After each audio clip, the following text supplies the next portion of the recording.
Bonjour à tous, aujourd'hui je vous retrouve pour la correction de l'exercice 10 de la série 7 d'algèbre linéaire.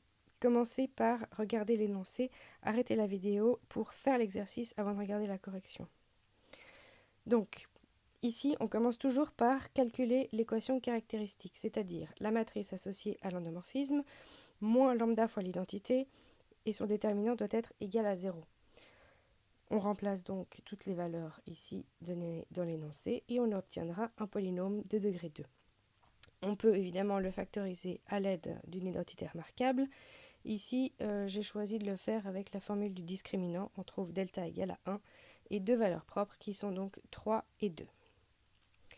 On va ensuite calculer pour chacune de ces valeurs propres un sous-espace propre associé. Commençons par 3. Donc, on remplace cette valeur 3 dans la matrice qu'on a eue pour l'équation caractéristique. On pose un vecteur xy et on résout quand est-ce que ce système sera égal à 0. Donc, qu'est-ce qu'on va obtenir ici? Un système, ou alors vous pouvez résoudre par matrice augmentée si vous préférez. On aura donc x égale à y, on posera x égale à lambda, et notre sous-espace propre, ce sera donc lambda fois 1, 1, lambda appartenant à R. Le vecteur propre associé à 3, c'est donc 1, 1, le premier vecteur propre. Deuxième sous-espace propre, associé cette fois-ci à 2. On va faire la même chose, mais je vous saute l'étape de la mise de matrice à système.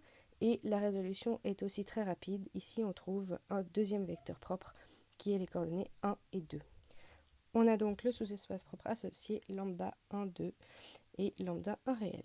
Passons maintenant à la matrice de passage qui est constituée simplement avec en colonne les vecteurs propres que nous avons trouvés, donc 1, 1 et 1, 2. Il va falloir inverser cette matrice, donc on cherche le déterminant et la matrice inverse. Et le but de cet exercice, c'est de calculer la matrice A à la puissance 6, qui était un petit peu long puisqu'il aurait fallu faire 6 fois, la multiplication de la même matrice 6 fois. Donc au lieu de ça, on va pouvoir utiliser la matrice diagonale, qui est facile à mettre à la puissance 6. On applique ensuite la formule du changement de base. N'oubliez pas la multiplication ligne par colonne.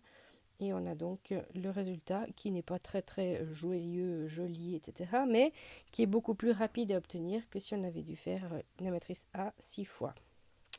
Voici donc la fiche que vous retrouverez dans Classroom. Et vos questions, n'hésitez pas à les mettre en commentaire dans Classroom. Si vous voulez voir la correction de la théorie, elle est dans une précédente vidéo. Belle journée à tous!